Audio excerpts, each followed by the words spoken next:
Buenas tardes, compañeros. El día de hoy les voy a hablar sobre la corrupción en México.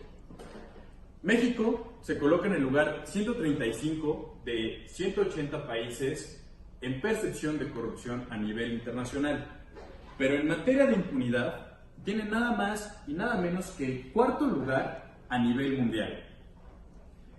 Abordaré este tema partiendo de tres pilares, que son causas o surgimientos, las consecuencias de la corrupción y el costo de la corrupción. Todo, claro, en el cómodo contexto mexicano. La corrupción tiene que verse como un problema transversal que tiene carácter bidimensional, multidimensional y por ende multisectorial. La corrupción se puede clasificar en tres niveles. La corrupción a gran escala, que son los actos cometidos en los niveles más altos del gobierno que permiten a los líderes beneficiarse a expensas del bien común. Actos de corrupción menores, que es el abuso cotidiano de poder por funcionarios públicos que están debajo o en el mediano rango con interacción en la ciudadanía. Y por último tenemos la corrupción política, que a mi percepción es la corrupción que están debajo o en el mediano rango con interacción en la ciudadanía. Y por último tenemos la corrupción política, que a mi percepción es la corrupción más palpable y más experimental de la población. Y esta consiste en la manipulación de políticas, instituciones y normas de procedimiento en la asignación de recursos y por ende de financiamiento. ¿Cómo surge la corrupción? La corrupción ha sido un constante a lo largo de la historia y se presenta de manera continua. Surge en todas las culturas, en todas las regiones y por ende en todos los sistemas políticos. Es por ello que esto nos obliga a pensar que la corrupción es algo inherente al ser humano. Si el ser humano avanza, por ende la corrupción avanzará. Pero en el caso mexicano, algo más allá de esta inherencia humana es la impunidad. Esto ha propiciado un gran ambiente de desenvolvimiento para que la corrupción viva en los sectores locales, estatales y federales. Quiero mencionar que el Banco Mundial indica que los países con mayor Estado de Derecho son los menos corruptibles, federales. Quiero mencionar que el Banco Mundial indica que los países con mayor Estado de Derecho son los menos corruptibles. Sin embargo, México en este rango es de los peores catalogados en Estado de Derecho. Por ende, pues es un país más corruptible. La impunidad es la ausencia de persecución y enjuiciamiento de los responsables. ¿Esto qué quiere decir? Que hay cero transparencia. Y por ende, no hay cultura de la rendición de cuentas. La cultura de rendición de cuentas, ¿en qué nos va a beneficiar? ¿O en qué la podemos aplicar? Muy simple. En las licitaciones de obra pública, que constantemente hemos escuchado que se invierte en obra pública o en infraestructura pública.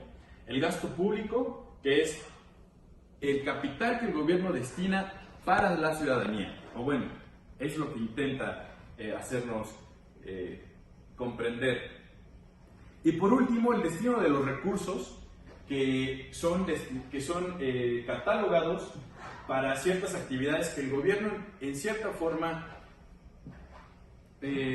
magnifica o pone atención para decir que está ayudando a la población.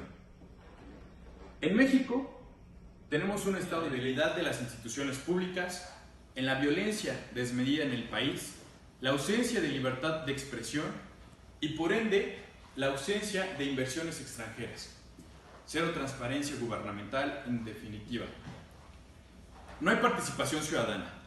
Esto quiere decir que no hay un involucramiento de la población. Hay desinterés de los ciudadanos y hay una poca atención de lo que día a día va pasando en sus estados y por ende en el país. Para promover una ciudadanía participativa se debe respetar los siguientes puntos: derechos humanos, marco jurídico y promover la confianza de la ciudadanía en las instituciones democráticas. Consecuentemente, y estas son las más claras que pueden haber, es que no hay certidumbre económica ni social si ninguna de las anteriores se cumple. Hay un menor desarrollo en el país y por ende, o más bien abonando a esto, un pésimo sistema de justicia en México. Los costos de la corrupción. Esto se va enfocado principalmente al debilitamiento de las instituciones. ¿Esto qué quiere decir? Que no hay fortaleza por parte del brazo gubernamental para limitar la corrupción y para limitar los desfalcos y desvíos de capital del gobierno, como las licitaciones sin consulta, que siempre se justifica el mandatario diciendo que se licitó cierta obra pública, pero todo el mundo sabe, o bueno, es un secreto a voces, que la licitación fue a un compadre o a un amigo que claramente le va a dar la mochada de la obra. Por eso es que se la adjudicó. Pero lo que realmente nos debe importar es que la corrupción equivale al 0.4% del Producto Interno Bruto del país. Imagínense, si el país está creciendo al 0.2%, el 0.4% de corrupción es el doble. Esto realmente nos afecta y es algo que debemos tener conciencia. No es solamente hablar de corrupción en México, sino que te está afectando directamente al bolsillo de las familias mexicanas. Hay evasión fiscal, que esto es un atenuante. Y por último, que no se pueda implementar o no es posible implementar políticas retributivas. No se puede aplicar este tipo de políticas porque en el país sencillamente no se sigue la ley y por ende no se aplica. Aunque en México se ha intentado ciertas herramientas para regular la corrupción y ha tenido convenios con distintas organizaciones y agrupaciones que puede influir en las decisiones políticas y que puede hacer un cambio realmente sin estar en un puesto público. Además de que cuenta con un comité rector del sistema de fiscalización de los sistemas nacionales anticorrupción para evitar todo este tipo de prácticas ilícitas.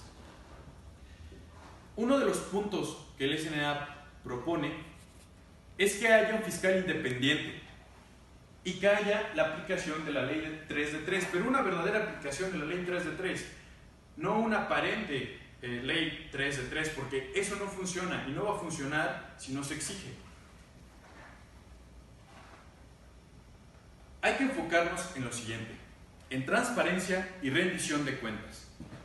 Se tiene que evaluar la necesidad de la obra pública, la vigilancia en las licitaciones, la adjudicación de obra pública y el seguimiento de la misma.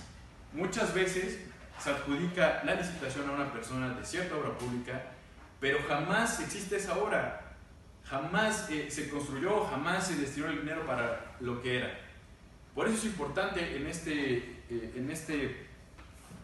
este pilar poner mucha atención. El otro factor es corrupción e impunidad. Atención ciudadana. Procesos más ágiles de denuncia, como el SIDEC, que es el Sistema Integral de Quejas y Denuncias Ciudadanas, vigilancia de los sistemas anticorrupción y por ende tenemos a la participación ciudadana. En la participación ciudadana tenemos que hacer un enfoque muy exhaustivo en lo que concierne a la concientización de la población, que se involucre en actividades gubernamentales, que sepa de qué está hablando su servidor público y de qué se está proponiendo en niveles más altos, como las diputaciones o los mismos senadores. De la mano de esta participación ciudadana tiene que haber conversatorios, talleres y campañas informativas para realmente conocer de lo que se está hablando políticamente. Al final del camino, la corrupción está en el día a día de nuestras vidas.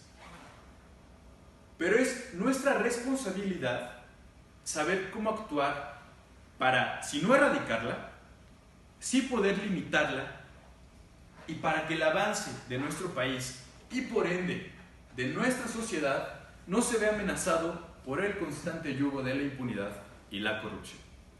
Gracias.